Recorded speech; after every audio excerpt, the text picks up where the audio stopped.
வணக்கம் நண்பர்களே. இன்றைக்கி காலை உணவு பார்த்தீங்கன்னா கொய்யாப்பழம் வச்சுருக்கோம். அடுத்து ஸ்டார் ஃப்ரூட் இருக்குது. இது வந்து ப்ரௌன் பீன்ஸு, ராஜ்மா. ஆக்சுவலாக ராஜ்மா தான் கொஞ்சம் பெருசாக இருக்குது பார்த்தீங்களா. பீன்ஸ் வந்து கொஞ்சம் சின்னதாக இருக்கும், கிட்டி பீன்ஸ் சின்னதாக இருக்கும். ராஜ்மா வந்து கொஞ்சம் பெருசாக இருக்கும். வெண்டைக்காய் பொரியல். இது வந்து முட்டை ஆம்லெட் மாதிரி தான் போட்டோம், அது பொடி மாதம் ஆயிடுச்சு. ஓகே, அதுக்கப்புறம் இன்றைக்கி பார்த்தீங்கன்னா இன்றைக்கி வந்து மாப்பிள்ளை சம்பா சோறு நேற்று வச்சு மீதி ஆயிடுச்சு. அதில் வந்து சிகப்பரிசி இது, அதில் வந்து பழைய சோறு தான் காலையில். ஸோ இதுதான் இன்றைக்கான மெனு. ஓகே, இப்போ நம்ம வந்து வெள்ளிக்கிழமை வந்து ஃபுட்டை பற்றி சொல்லியிருக்கோம். ஒரு 10 பேர் ஆல்ரெடி புக் பண்ணியிருக்காங்க. இன்னும் வேறு யாராவது தேவைன்னா இன்ஃபார்ம் பண்ணுங்கள். முடிஞ்சதுன்னா எக்ஸ்டெண்ட் பண்ணிக்கலாம்னு இருக்கிறோம். எத்தனை பேர்னாலும் ஓகே பண்ண முடியும்.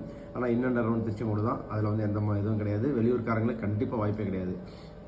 அப்புறம் இன்னொரு விஷயம் வந்து நிறைய பேர் வந்து யோகா கிளாஸ் பற்றி கேட்டிருக்கிறீங்க. யோகா கிளாஸ் வந்து மெசேஜ் போட்டிங்க, எல்லாம் பண்ணீங்க. ஆனால் எத்தனை பேர் யோகா கிளாஸ் வரீங்கன்னு தெரியல. எல்லாம் அந்த ஆரம்பத்தில் இருக்கிற இன்ட்ரெஸ்ட் வந்து கண்டினியூஸாக இருக்கிறது இல்லை. உணவும் அதே மாதிரி தான் இருக்குன்னு நான் நினைக்கிறேன். அதை எதாவது ஏற்கனவே சொல்லியிருக்கேன். அதனால் வந்து யோகா கிளாஸ் காலையில் 6:30லேருந்து 7:00 பண்ணுறோம். இது வந்து கிட்டத்தட்ட டோட்டலாகவே ஃப்ரீயாக தான் பண்ணிகிட்ருக்கோம். ஒரு 3/4 மணி நேரம் வந்து உங்கள் உடம்புக்கான நல்ல பயிற்சி பண்ணி கொடுத்துட்ருக்குறோம். ஸோ அதே மாதிரி உணவு ரெகுலராக பண்ணிகிட்ருக்கோம். அந்த உணவு வந்து உங்களுக்கு கொடுக்குறத பற்றி நம்ம வந்து பிளான் பேசியிருக்கிறோம். வெள்ளிக்கிழமை அது கொடுக்க போகிறோம் ட்ரையல் பேசிஸில். அதுக்கப்புறம் எப்படி ரெக்யர்மெண்ட்டு என்கொயரி அப்படிங்கிறத பார்த்துட்டு அதுக்கு மேலே கண்டினியூ பண்ணலான்ட்டு இருக்கோம். ஓகே, இதில் வந்து தேவைப்படுறவங்க எங்களை கான்டாக்ட் பண்ணுங்கள். ஓகே.